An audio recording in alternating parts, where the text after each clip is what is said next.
Diwarnai badai, Jerman lolos ke perempat final. Swiss ke perempat final usai bungkam Italia. Juara bertahan Euro lagi-lagi kandas. Top skor Euro Jamal Musiala menyala.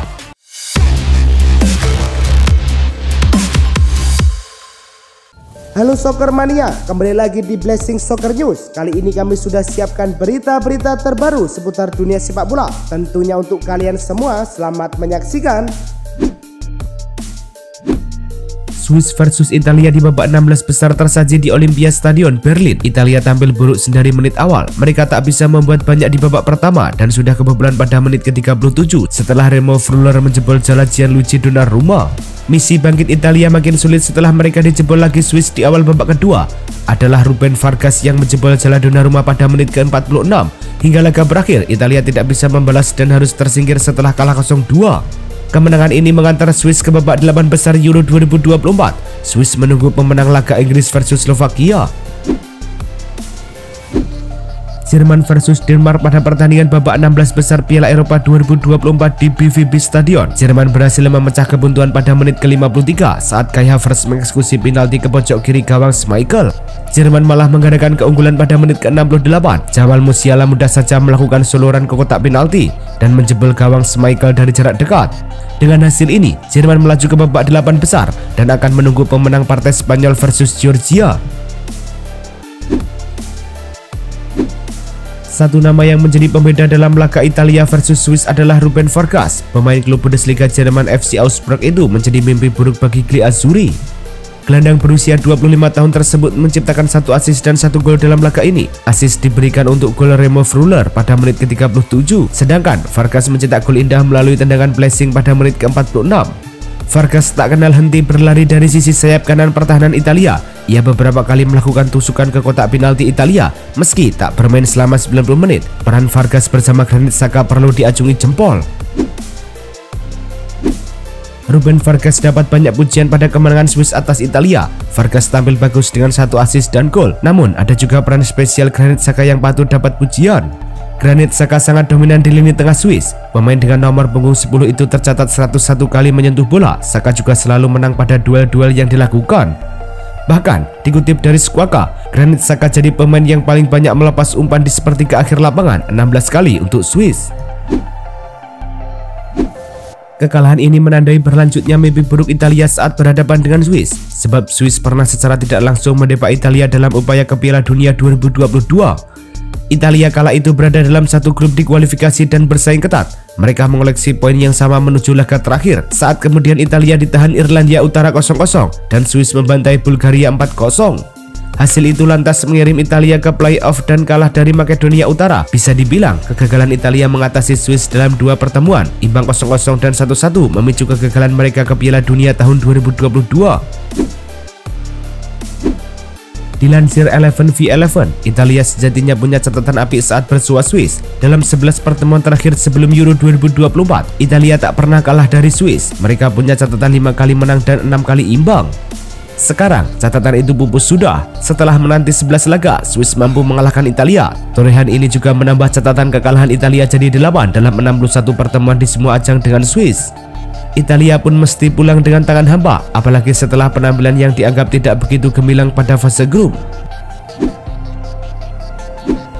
Ada tren negatif yang kembali berlanjut di Euro 2024. Lagi-lagi juara bertahan kandas lebih cepat, yakni babak 16 besar. Italia jadi juara bertahan terakhir yang mengalami nasib naas tersebut. Pada edisi 2021, Portugal selesai di babak yang sama usai dikalahkan 0-1 Belgia. Spanyol mengawali tren ini setelah disingkirkan Italia di 2016 usai kalah 0-2. Hasil ini juga menyudahi catatan tak terkalahkan Italia di 6 pertandingan babak gugur setelah terakhir takluk 0-4 dari Spanyol di final 2012. Rekor back-to-back juara Euro hingga saat ini masih dipegang oleh Spanyol yang mampu menjadi kampiun dalam 2 edisi berturut-turut, yakni pada 2008 dan 2012.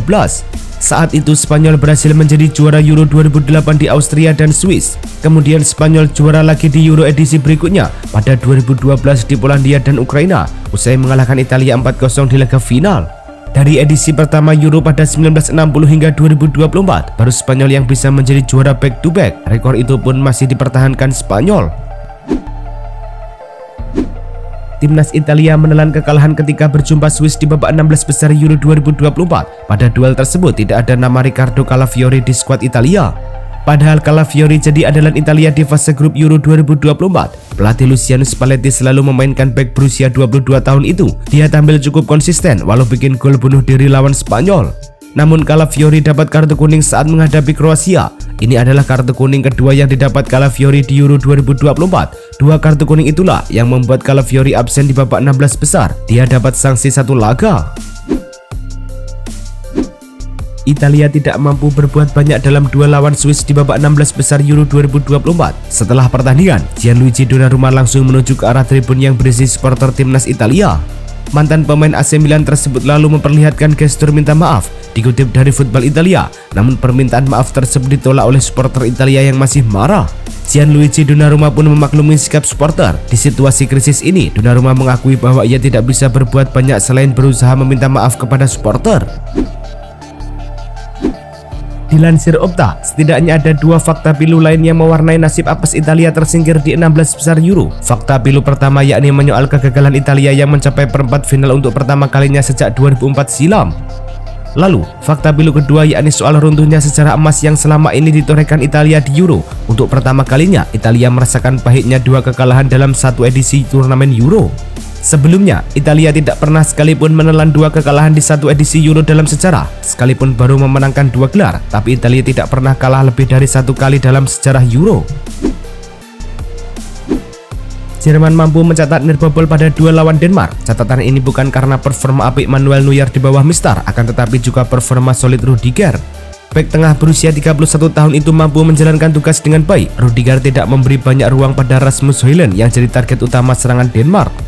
Rudiger melakukan 4 sapuan, 2 intercept, dan 2 tackle sukses. Rudiger juga memenangkan 3 duel dan melakukan 4 kali blok sepakan lawan. Rudiger jadi tembok kokoh di pertahanan Jerman.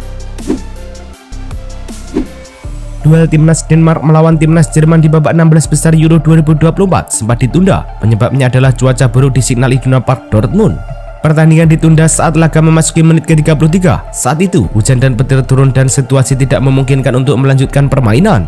Wasit Michael Oliver meminta para pemain untuk ke pinggir lapangan saat hujan deras dan petir. Saat ditunda, kedudukan masih imbang 0-0 setelah dihentikan selama kurang lebih 15 menit. Pertandingan pun kembali dilanjutkan.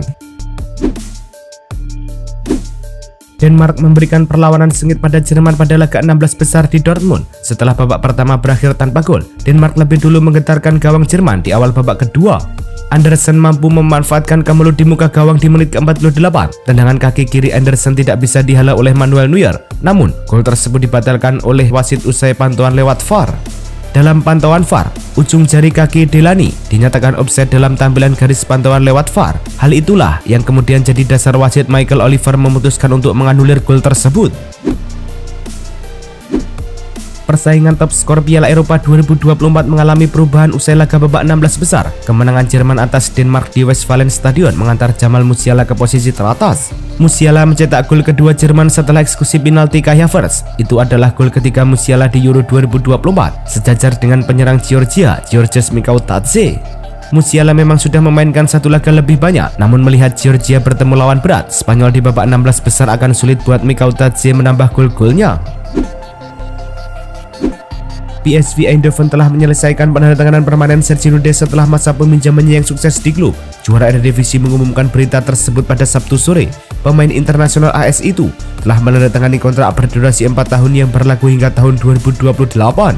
Des resmi meninggalkan FC Barcelona di mana ia tampil 72 kali selama 2 musim. Raksasa La Liga mengonfirmasi kembalinya dia ke PSV, namun belum memberikan rincian lebih lanjut mengenai kepindahannya. Kontrak pemain berusia 23 tahun itu di Spanyol masih berlaku hingga tahun 2025, namun pihak klub dengan senang hati melepas Des pergi. Terungkapnya Emil Smith Rowe memiliki darah Malaysia dari salah satu akun X beralamat Future Talent. Mereka mengungkap kalau pemain 23 tahun itu memiliki darah Malaysia dari neneknya.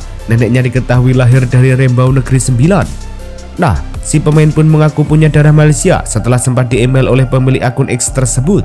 Akan tetapi, Emil tak tahu apakah dirinya masih bisa membela timnas Malaysia atau tidak. Pasalnya, dia memang sudah memiliki 3 caps bersama timnas senior Inggris.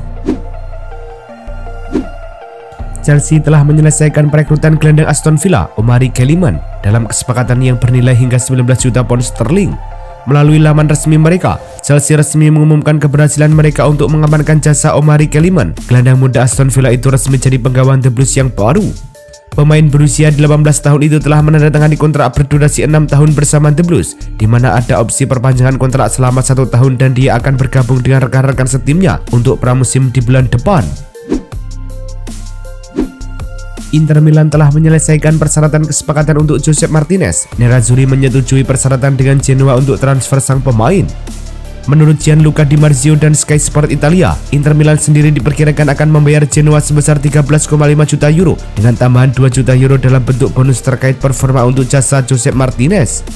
Di sisi lain, kiper asal Spanyol itu sendiri sudah lebih dulu menyetujui persyaratan pribadi dengan Inter dan dia sepenuhnya siap untuk menggantikan posisi Yann Sommer sebagai kiper utama Nerazzurri. Di tengah-tengah melakoni tugas negara, Cristiano Ronaldo malah mendapatkan kabar kurang menyenangkan. Dilansir dari Sportskeda, Ronaldo dikabarkan mendapat sanksi dari Konfederasi Sepak Bola Asia AFC. AFC memberikan sanksi berupa denda kepada kapten timnas Portugal itu karena mengenakan merek dagang pihak ketiga yang bukan sponsor dalam acara konferensi pers kompetisi Liga Champions Asia. Dari pelanggaran itu, Ronaldo dikabarkan harus membayar denda sebesar $15.000 AS atau setara 246 juta rupiah. Selain denda, AFC juga memberikan peringatan kepada Ronaldo untuk tidak mengulangi kesalahannya. Liverpool kabarnya memantau Anthony Gordon, dilaporkan High ITC. Liverpool menanyakan situasi Gordon. The Reds sudah mengontak Newcastle untuk tanya-tanya soal pemain yang bikin 12 gol dan 11 assist musim lalu tersebut. Rumor Liverpool mengincar Gordon sudah lama terdengar. Bintang 22 tahun itu kabarnya diproyeksikan menjadi pengganti Mohamed Salah. Ia sudah membuat 13 gol dalam 2 musim bersama Newcastle. Sebanyak 12 gol ia torehkan musim lalu yang mengantarnya masuk ke timnas Inggris. Saat ini, Raphael Varane berstatus bebas transfer. Kondisi itu terjadi karena bek asal Prancis tersebut tak memperpanjang kontrak bersama Manchester United. Berstatus pemain gratisan membuat Varane diincar sejumlah klub Eropa dan juga Arab Saudi. Namun ia tak melanjutkan karirnya ke klub elit Eropa, melainkan tim promosi Serie A Como. Menurut Fabrizio Romano, Raphael Varane semakin dekat untuk membela Como. Bahkan demi merampungkan kepindahannya, Varane sudah mendarat di kota Como untuk menggelar pertemuan dengan direksi klub. Pelatih Antonio Conte menegaskan jika Kvaratskhelia masuk dalam rencana jangka panjang klub, namun sikap berlawanan diperlihatkan agennya Mamuka Jugeli yang terus mengisyaratkan jika kliennya kemungkinan besar akan keluar dari klub. Gianluca Di Marzio merinci bagaimana Presiden Napoli Aurelio De Laurentiis terbang ke Jerman untuk mengadakan pertemuan langsung dengan Kvaratskhelia. Pertemuan tersebut kemudian menegaskan jika posisinya yang sangat penting bagi klub dan dianggap sebagai sosok sentral dalam proyek baru yang dibangun Conte. Juventus kabarnya sudah memulai negosiasi secara resmi bersama Borussia Dortmund perihal potensial perekrutan striker tim nasional Jerman Karim Adeyemi pada bursa transfer musim panas ini. Bahkan, menurut klaim dari jurnalis asal Italia, Sebastiano Sarno, Bianconeri akan mengajukan penawaran resmi senilai 25 juta euro plus bonus pada awal pekan depan. Pada musim ini, sang striker berusia 22 tahun hanya mampu mencetak 5 gol dan 2 assist dari 34 laga untuk Dortmund pada musim ini.